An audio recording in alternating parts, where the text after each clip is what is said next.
I hope this information is interesting to you folks. I think that's what you come down here for, to try to learn the origin and as much about this type and style of music as you possibly can.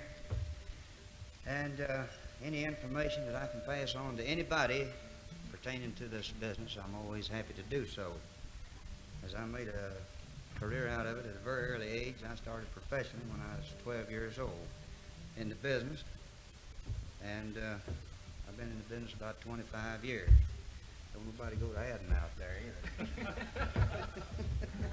But I've really enjoyed it. I've enjoyed meeting the folks that love the music. I've seen a lot of young folks turn into good talent that's come up to me when they were children and kids and ask me how you do this particular thing or that particular thing, and it always makes me feel proud when I see a young man or a young lady, either one, turn out to be a real pro in the business years later.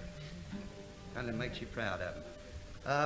Along in the 40s, the early 40s, there was this trend of guitar picking come out. Everybody seemed to want to leave the melody of a song and play around it. It was Duke's mixture of Texas swing style and mountain hillbilly, I always said.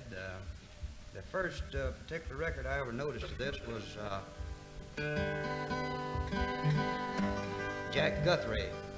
He had a record out called I Loved You Once, But I Can't Trust You Now, and the guitar picker tended to, I'll play you the tune of the song first, and then I'll cut it up like they started doing it about that time. I keep telling myself.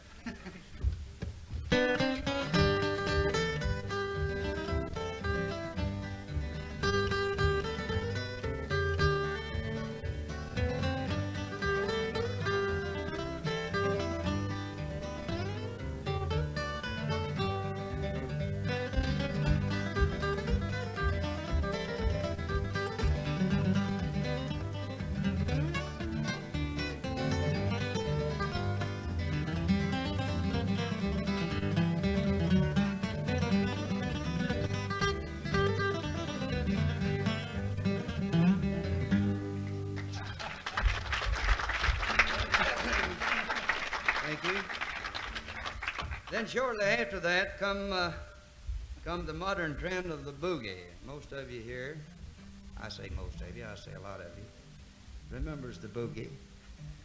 That's when you went out when you was young and come in feeling like you might have been the man that hung the moon the night before. Climbed a step ladder up there, I think.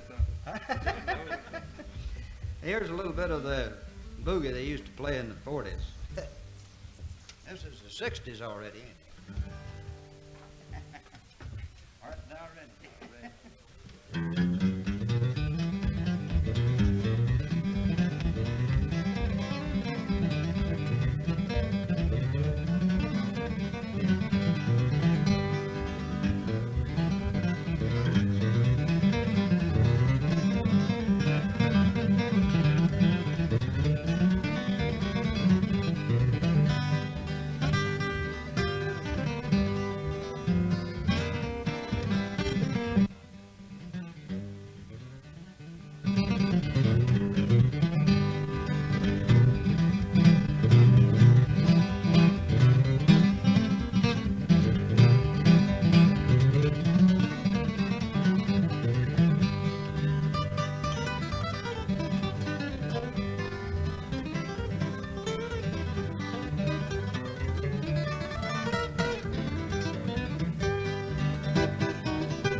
Thank you.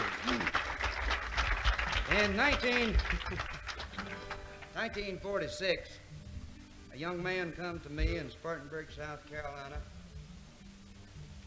John Palmer and myself and Pee Wee Gosnell, I believe, was doing a radio show at WSPA in Spartanburg, South Carolina, and I was featuring guitar at that time. I had quit the banjo and went back to guitar for a short period of time.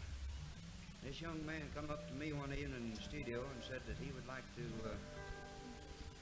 do some playing with us. Said he was starting to learn guitar and wanted to further his career and be an entertainer.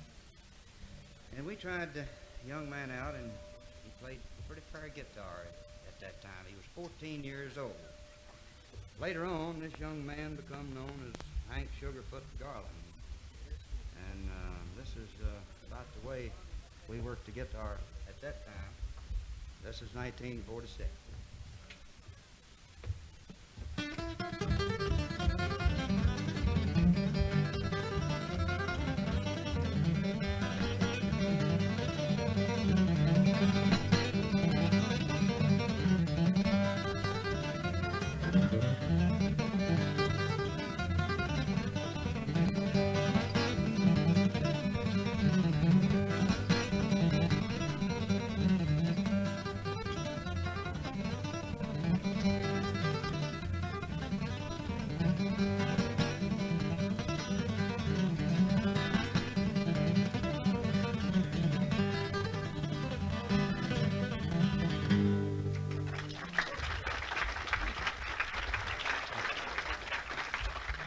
Thank you very much. Prior to this time, I forgot to mention one fact. The first style of guitar playing that I ever played, I was raised back in the country, back in the hills of North Carolina, and I imagine it was 2 miles to the next neighbor's house. And they didn't play very much, just very little. So I tried to accompany myself as much as I could. I wanted to play lead on an instrument and didn't have anybody to follow.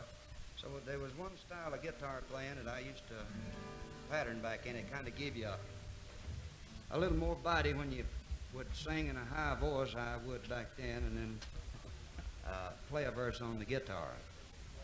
And at that time, I really thought I was something. I mean, I found out later I wasn't, but I did. I'm only kidding y'all. Y'all laugh a little bit, grin a little bit. Don't take this so serious. I mean, goodness. But here's the kind of the style. There was one particular song called "It Makes No Difference Now," I believe it. The first one I ever played this on.